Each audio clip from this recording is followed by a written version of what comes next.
By the end of this video, I can guarantee that you'll have a way better understanding of where your lack of self-worth comes from and how you can begin to embody more worthiness and reclaim that back.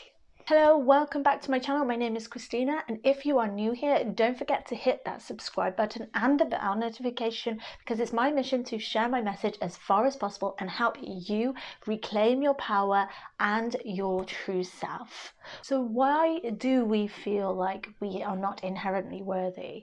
Where does lack of self-worth come from? Why do we hold on to that?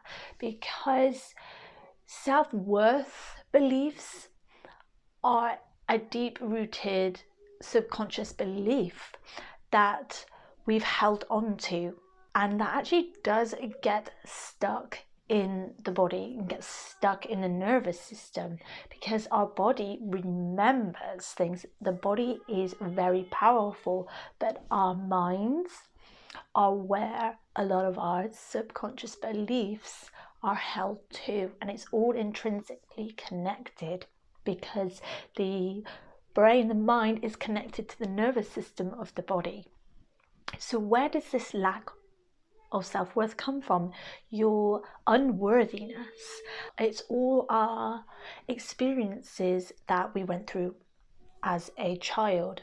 And along the road, we have defined our self-worth with an experience we went through as a child, when our brains were developing, when we were in the young age of beginning to understand our sense of self, understanding the world around us.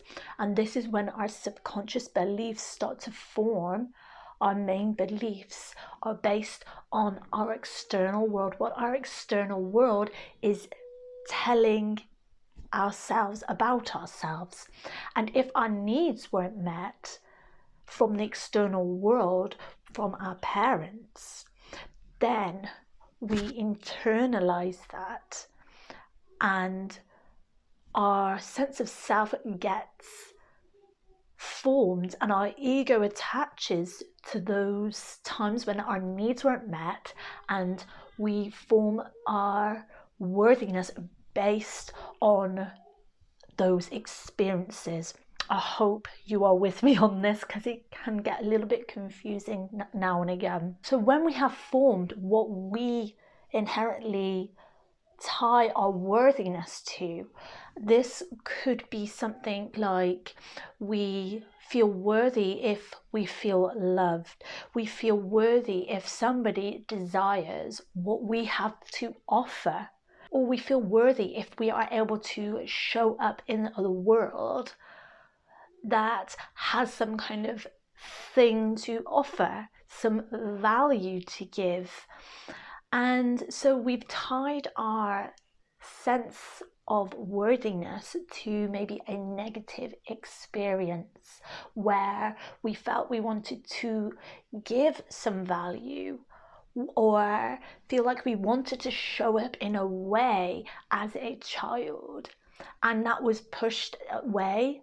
Our parents said something very highly critical, and it made us, in that early stage of our brains developing, tie the neurons together to a belief that gets stored, that we are inherently not worthy because of our parents, or it might have been a teacher, or it may have been a bully that told us that we were not good enough, or we are not worthy of that because we showed up in a way that was wanting to be authentic, but that was pushed away. So we end up identifying our worthiness with this negative experience that we went through. So if it's we wanted to show love, or we didn't experience love as a child, then we make that belief that we are not worthy of love, or we are not worthy of abundance, maybe because you wanted more in your life or have more money, but you never had that, or you were shunned for wanting more money because money is bad in people's eyes. So you feel like you are not worthy of these things. So often many people feel they are not worthy of unconditional love, feel they are not worthy of a healthy relationship, feel they are not worthy of doing X, Y, Z in the world, worthy of putting their offering out into the world, because we feel we need to give something of value. And when we've given that in the past, maybe it didn't feel like we had anything to offer, anything of value or worth, and we made that assumption that we are not worthy of anything. Then we must not be worthy of all our dreams, worthy of a healthy relationship. So we kind of shut off these aspects of ourselves that do want these healthy relationships, and we don't feel worthy. We don't feel worthy of love. And this is something I struggle with deeply. I grew up in a very, very unpredictable environment when I was a child, and especially as a teenager. My mum and dad divorced when I was around 6 or 7. My dad was a drug addict. I never really saw him, and my mother was very emotionally abusive, sometimes physically abusive. She had no emotional regulation at all, so you had to walk on eggshells, because if you pissed her off at all, she would instantly be like yanking you by the hair up the stairs somewhere, like, or beating 10 miles of shit out of you.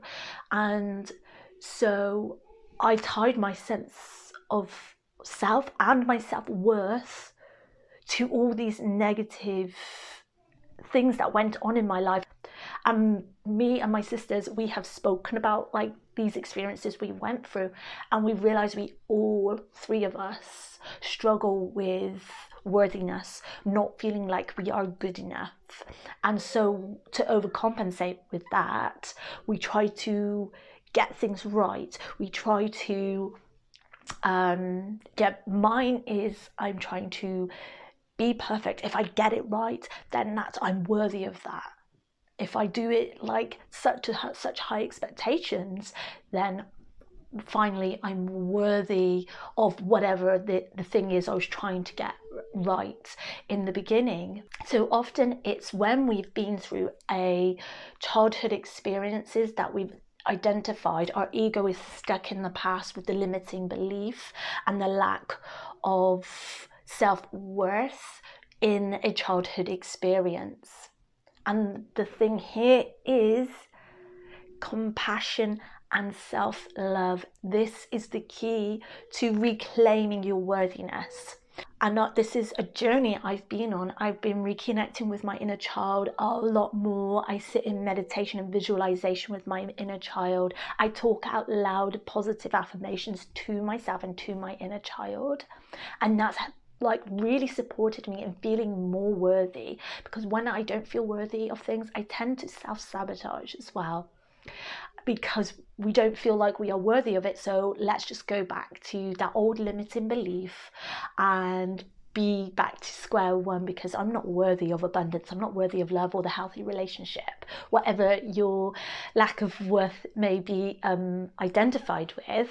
So it's doing that inner child work, and that's really helped me to be more compassionate with my inner child, be more compassionate with myself. And if you would like some processes and tips and practices to help you reconnect with your inner child, show yourself some love in the past as well as the present, and remother yourself, reparent yourself, you can join me on the 16th of June, where I will be hosting a live inner child workshop on Zoom, and this will be 8 p.m. UK time. I don't really fully know what the times will be across the world. And in this space, I'll be sharing things like who the inner child actually is, how you can reparent yourself, the nervous system, practices to help you feel more at peace with your inner child, love your inner child again, so then you're able to love yourself again. And so if you would like to join us, then just click the link in the pinned comment below, or it's in the description box below, and I hope to see you over there on the 16th. So for me, doing lots of inner child work has helped to reclaim my worthiness, show myself more love, and be really compassionate. I can be so harsh and judgmental towards myself because I feel I'm not worthy of XYZ. So I self-sabotage, I judge myself in my head. I get so up here. I overthink, I overanalyze. I'm an analyzer. And when I overanalyze, it's me self-sabotaging, especially when I want to project my life on a whole new timeline. And my self-sabotage comes up because I'm overanalyzing and thinking, you can't do that. You can't possibly do that. And what it is the deep-rooted belief that I don't feel worthy. What I do is when I pick up on those beliefs coming up, I show myself so much love, and I do mirror work. I do a ton of mirror work where I look myself in the mirror and tell myself I love you. I look at my body naked, I just hold myself. I use my intuition to help me guide my self-love journey, because the key to reclaiming your worthiness is going on a deep self-love journey and a deep inner child journey, because they're both intrinsically connected, because we didn't feel loved as a child, and ultimately the soul, the human experience, all they want is to feel love, because our true nature, strip away the layers, the onion layers, we are pure love. We are pure divine creation, essence of love, unconditional love. And so when we don't feel that, because the physical existence on earth is very dense and so many things at play that disconnects us from unconditional love, we think it's all transactional love, tit for tat. What happens is when we come here, we end up feeling that separation from love. We begin to kind of fragment, and all our soul wants is to feel whole and complete again, because there's no such thing as any other emotion in the human experience. There may be very heavy or dense emotions, but it's the ego. The ego creates the illusion of all these heavier and denser emotions like sadness, anger, bitterness, jealousy, when all that really exists in the universe is pure, divine, unconditional love from the God and Goddess. So love is the key to reclaiming our worthiness, because we often don't feel worthy of certain things because we have done something in the past maybe, but I don't feel worthy of that because I have done X, Y, and Z, and oh my God, I couldn't be possibly worthy of that because I feel guilty, I feel shame. And that's another hole we can go down into, is guilt, shame. We hold on to a lot of guilt and shame, so we don't feel like we are worthy, because whatever we may have done and tied our self-worth to, that's what we've done. So we never feel really like we are worthy of ascending, worthy of being the divine being that we actually truly are, and putting ourselves out into the world. So I hope this video has been really helpful and helped to kind of shine some light onto your awareness, your lack of self-worth, and how you can begin to love yourself. And don't forget, you can join us on the 16th of June for my Inner Child Alchemy workshop. The link is in the pinned comments below, and I will see you over there. Much love.